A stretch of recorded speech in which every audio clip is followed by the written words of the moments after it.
Here's a quick look at Pocket Anatomy in action. When you open the app, you're immediately confronted with a human figure, which you can change between male and female as you see fit. In this case, we'll just work with the female figure. This figure is fully navigable and can be turned. I'm just showing it turning from back to front, but there's a whole series of dimensions and directions that the figure can be moved in.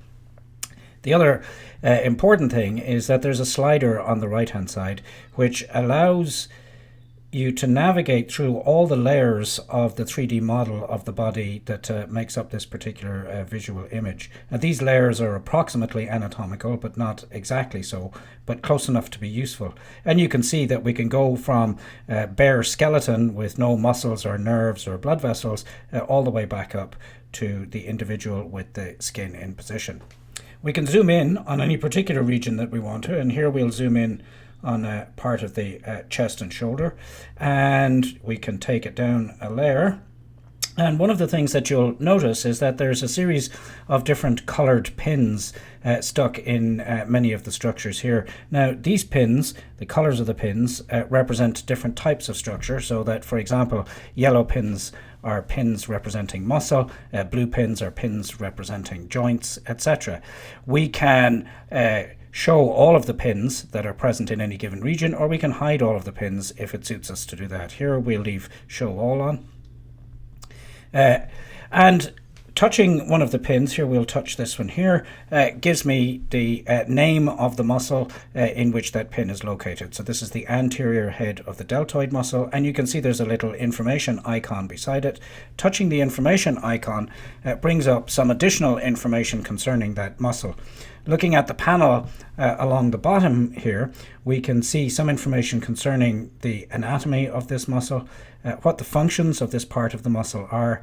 Supply tells us which nerve and which blood vessels supply that muscle, and there's a clinical box that gives some additional information that would be of clinical interest, in particular to medical students and physiotherapists. Along the top, there are a couple of interesting features. We can hear the pronunciation, the correct pronunciation of the muscle name. Anterior head of the deltoid. And we can also add our own notes if we wanted to.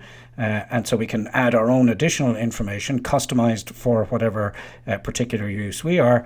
And then we can also bookmark this particular muscle. And this gives us a means of moving rapidly between particular muscles or features or regions that we're interested in.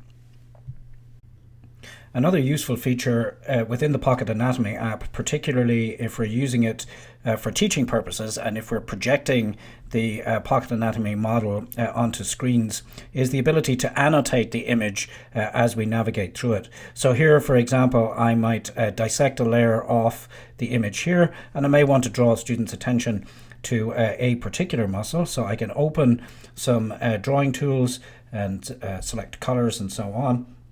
I can now annotate the image or mark up on the image here. So for example this, and then I can write in the name of the muscle or any other information that I wanted.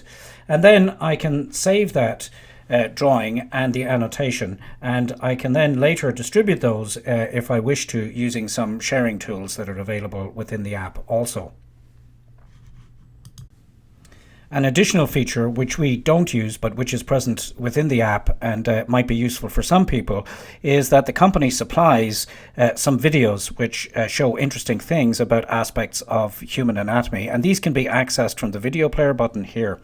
The app comes with 30 videos which are free. So here, for example, is a short video on the heart valves. Some heart functions can be assessed from outside of the body. For example, and there are additional videos that can be purchased as in-app purchases. So that's our quick look at the Pocket Anatomy app. I should mention there's also a version of this that runs on the desktop on Mac OS X systems, but it's not one which we use. I hope that you found this useful.